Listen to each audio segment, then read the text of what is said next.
নমস্কার বন্ধুরা, everyday vibes চ্যানেলে সবাইকে স্বাগতম। সবাই কেমন আছেন? আশা করি সবাই ভালো আছেন। আর ভগবানের কৃপায় আপনাদের আশীর্বাদ দয়াতে আমিও ভালো আছি। তো সকালবেলা দেখেন প্রচুর পরিমাণে মেঘ করেছে আকাশে, আর একদম বাতাস, তার সাথে মেঘাচ্ছন্ন পরিবেশ। সকালবেলায় খুবই ভালো লাগছে পরিবেশটা আমার কাছে। আর আজকে রান্না করব আলু পটলের তরকারি, আর এখানে মিষ্টি কুমড়ো কেটে রাখা হয়েছে। মিষ্টি কুমড়ো হচ্ছে ডালের মধ্যে দিব, ডাল রান্না করব, মিষ্টি কুমড়োর ডাল। আর আজকে আলু পটলের তরকারি আমি চিংড়ি মাছ দিয়ে রান্না করব। তো সেদিন তো এমনি নিরামিষভাবে রান্না করেছিলাম, আজকে চিংড়ি মাছ দিয়ে রান্না করব। তো বাজার থেকে চিংড়ি মাছ আনা হয়েছিল, তো আমার শাশুড়ি মা কেটে একদম পরিষ্কার করে দিয়েছে। তো এটা ভুনা করব মাছ, আর এখানে অল্প করে রেখেছি, এটা আলু পটলের তরকারি করব। আর এখানে কড়াইতে আমি তেল বসিয়ে দিয়েছি, তেল গরম হয়ে গেছে, দিয়ে দিলাম জিরে ফোড়ন। ঠান্ডা লেগেছে যার জন্য গলাটা বসে গেছে। এখন দিয়ে দিলাম পটল। তো আলু পটল দুটো একসাথে দিয়ে দিব, একসাথে করেই ভেজে নিব আগে।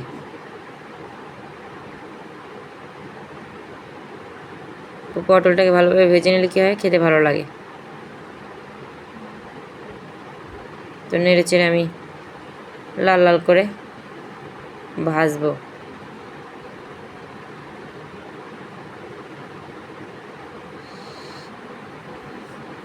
এখন দেবো একটু লবণ, তো অল্প পরিমাণে দেবো, বেশি কতগুলো দিব না লবণ।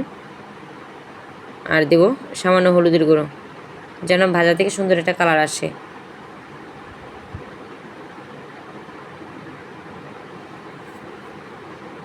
তো ভেজে নেই। পটলটাকে তো লাল করে ভেজে নিয়েছি। এদিকে প্রচুর মেঘ করে এসেছে আর অনেক বৃষ্টি হইতেছে, যার জন্য জানালাটা বন্ধ করে দিয়েছি রান্না করে। এখন চিংড়ি মাছটা দিয়ে দিব আমি। তো চিংড়ি মাছটা দিয়ে পটলের সাথে সুন্দর করে আমি ভেজে নিব। তো মাছগুলো তো ছোটো ছোটো, যদি বড়ো বড়ো হতো ওইটার মতন আমি ছোটো মাছগুলোকে বেছে নিয়েছি।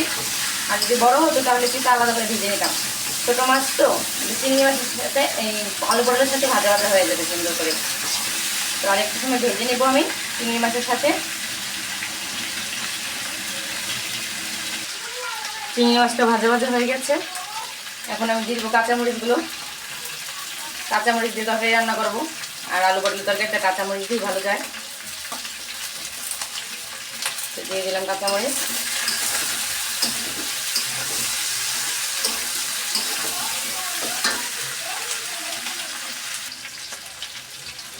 এখন দেবো জিরে বাটা।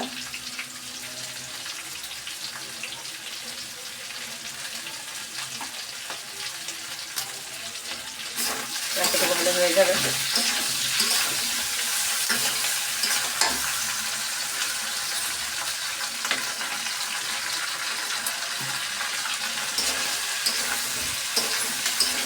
জিরে বাটা দিয়ে আগে একটু ভাজা ভাজা করে নেবো, তাহলে জিরে বাটার কাঁচা গন্ধটা না থাকে।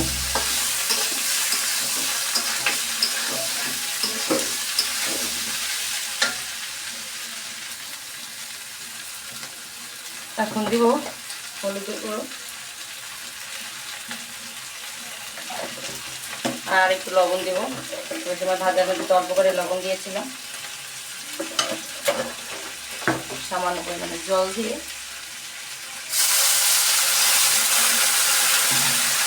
মশলাটাকে কষিয়ে নেব আলু পটলের সাথে।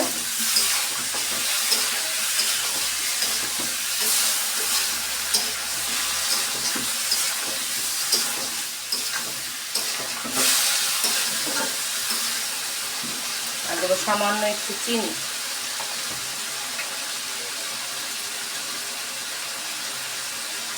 আর লাগবে না, আর একটু হয়ে যাবে।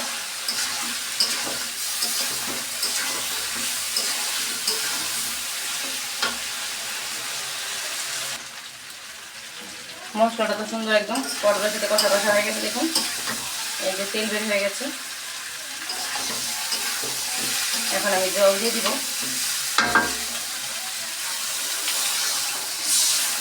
আর একটু লাগবে।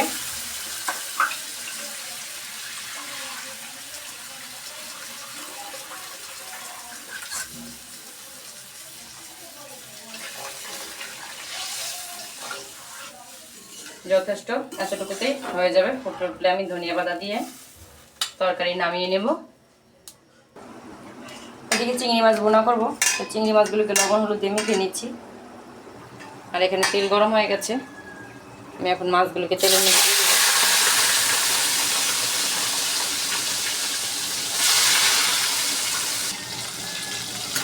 সব চিংড়ি মাছগুলোকে দিয়ে দিয়েছি, একসাথে করে ভেজে নেব।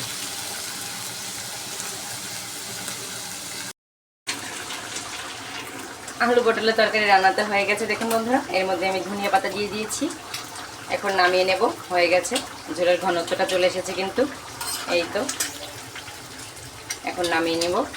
আর এখানে চিংড়ি মাছটা ভাজা হচ্ছে, আর একটু ভাজবো কড়া করে।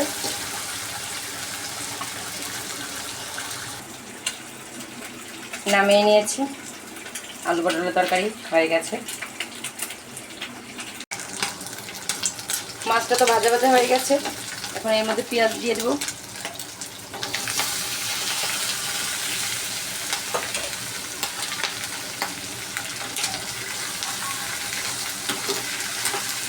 পেঁয়াজের মধ্যে একটু লবণ দিয়ে দিব, দিয়ে ভাজা ভাজা করে দেবো, তাহলে পেঁয়াজটা নিতে একদম একটুখানি হয়ে যাবে।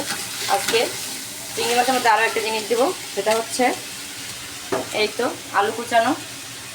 আলু কুচানো দেবো চিংড়ি মাছ ভুনার মধ্যে, খেতে কিন্তু দারুণ লাগে এভাবে আলু কুচিয়ে দিলে, আর বোঝাও যায় না যে আলু দেওয়া হয়েছে। তো আমি আলু দেবো আছে চিংড়ি মাছ ভুনায়। এখন আলু কুচানোটাও দিয়ে দিব। আর মধ্যে একটু লবণ দিয়েছিলাম পেঁয়াজের মধ্যে আমি মাত্র, একটু ভাজা ভাজা করে নিব। তারপরে সব মশলা দিব আমি। এখন দেবো সামান্য একটু জিরে বাটা,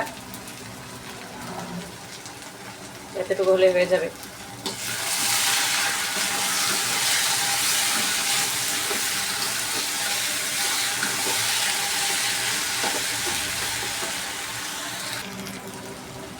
এখন দেবো হলুদের গুঁড়ো,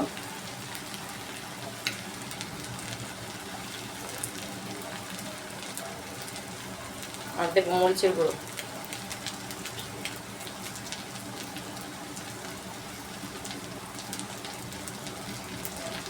একটু ঝাল ঝাল করবো, চিংড়ি মাছ ভুনাটা একটু ঝাল ঝাল করলে ভালো লাগে খেতে। অল্প পরিমাণে একটু জল দিলাম, দিয়ে মশলাটাকে কষিয়ে নেব। আর লবণটা তো আমি আগে দিয়ে দিয়েছি, লবণ আর দেওয়া লাগবে না।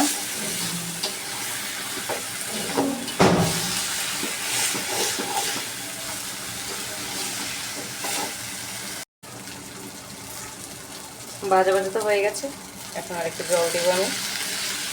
জল দিয়ে এখন একদম কষাতে কষাতে লাল লাল করে ফেলবো।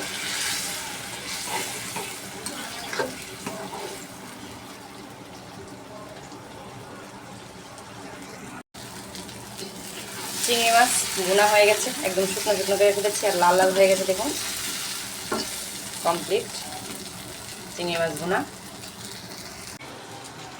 তো বন্ধুরা, আজকে রান্নাবান্নাগুলো আপনাদের কাছে কেমন লাগলো?